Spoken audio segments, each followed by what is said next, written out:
Okay, so now we've reached the lofty heights of 26 views on my last video.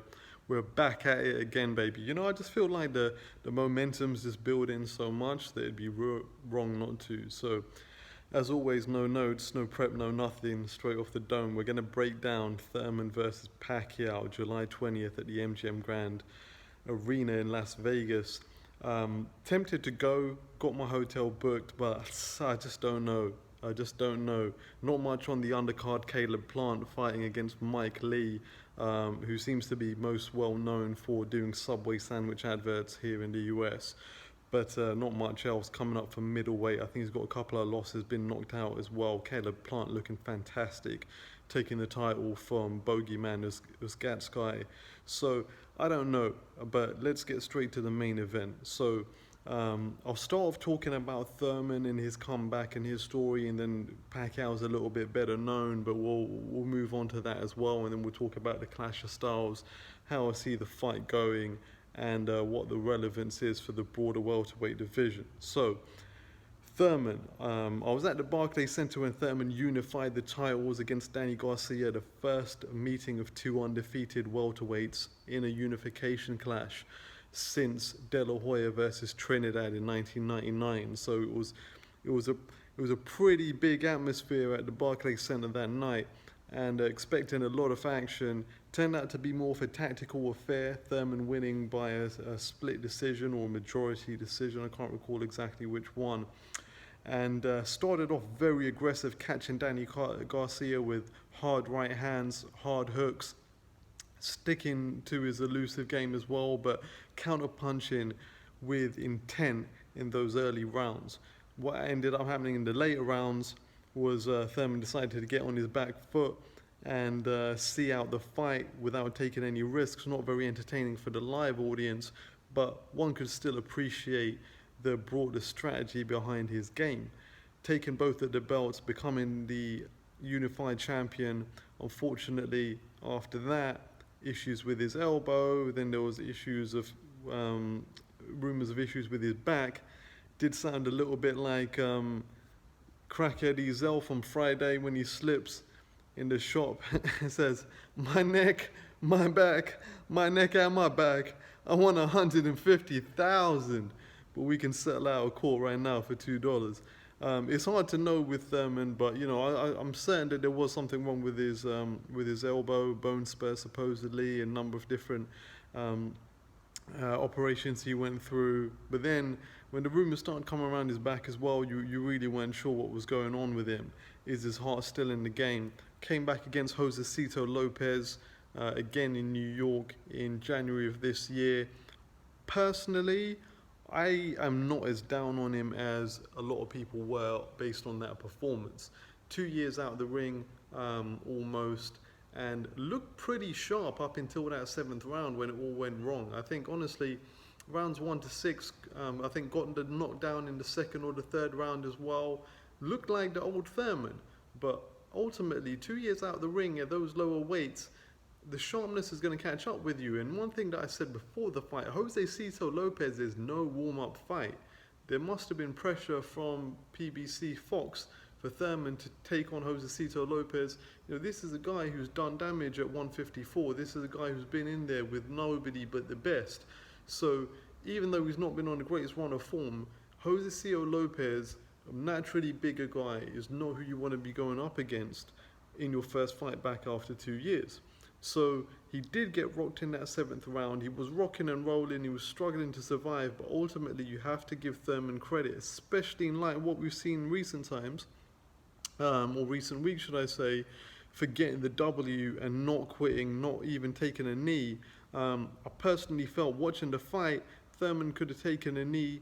He could have cleared his head. He could have come back, and things would have been Gucci. But he ended up getting battered for that round 7. But ultimately weathered the storm beyond that.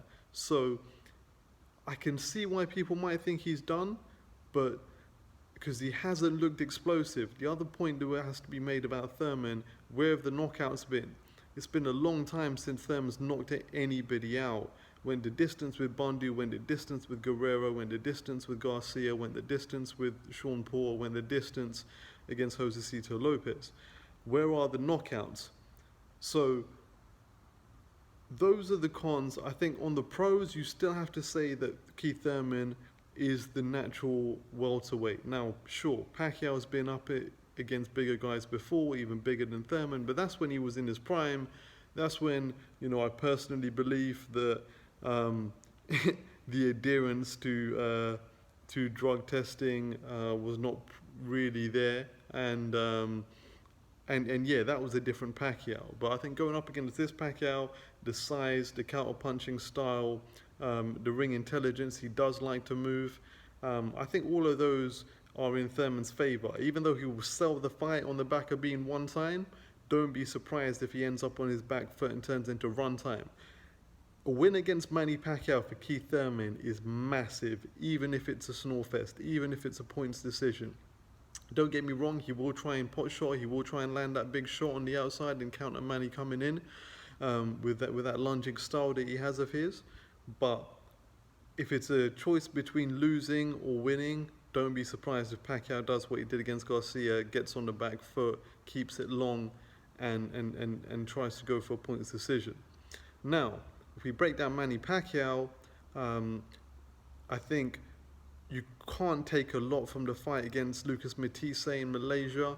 Matisse was done. The jury's still out as to whether Matisse was ever any good, and certainly never really a contender at 147.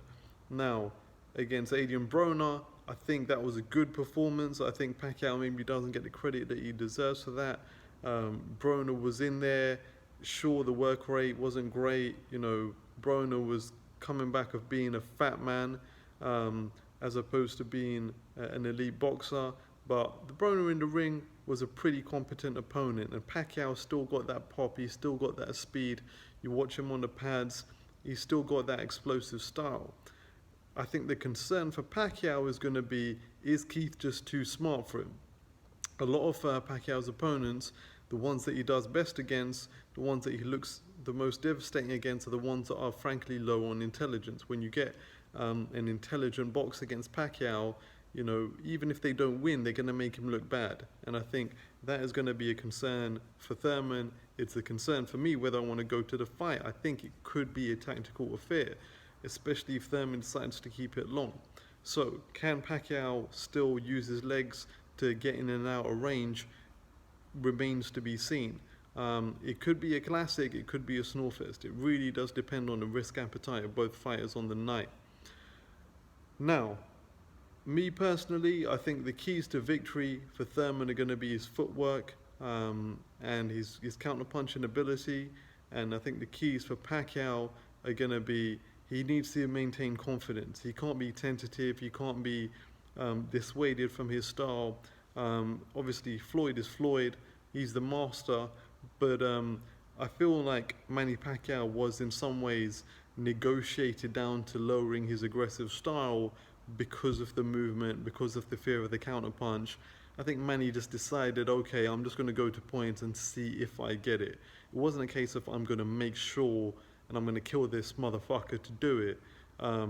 So if Keith can negotiate him in that way and convince him, hey, don't take the risk, Manny, you could win this on points, you don't rush in and I won't have to counterpunch you, let's just keep it long, let's just see what happens.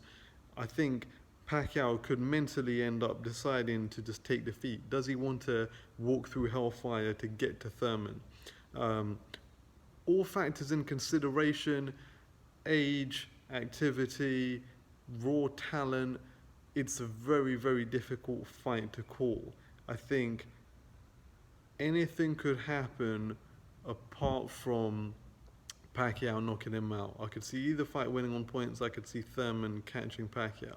At this moment in time, I can't see Pacquiao stopping Thurman barring an injury. And that might seem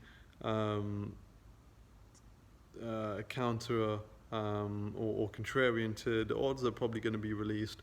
Pacquiao will probably be odds on to win by a stoppage. But that's how I'm seeing it at the moment. Push come to shove, I would probably lean with Thurman on points. I just think that at this point in his career, it means too much to him to to let himself lose to Pacquiao at this stage. So that's how I'm seeing the fight. Let me know what you guys think. It seems like Porter's going to be fighting Spence. It's been switched from August to September, likely at the Barclays in New York. So hopefully we can see the winners face off against each other. Let me know what you guys think. Comments. Feel free to give me loads of abuse as well. I'm just trying to get as much interaction up as much at this point in time. I'm not really trying that hard, but you guys know what I mean. So yeah, Butcher for Silk Button Boxing signing out.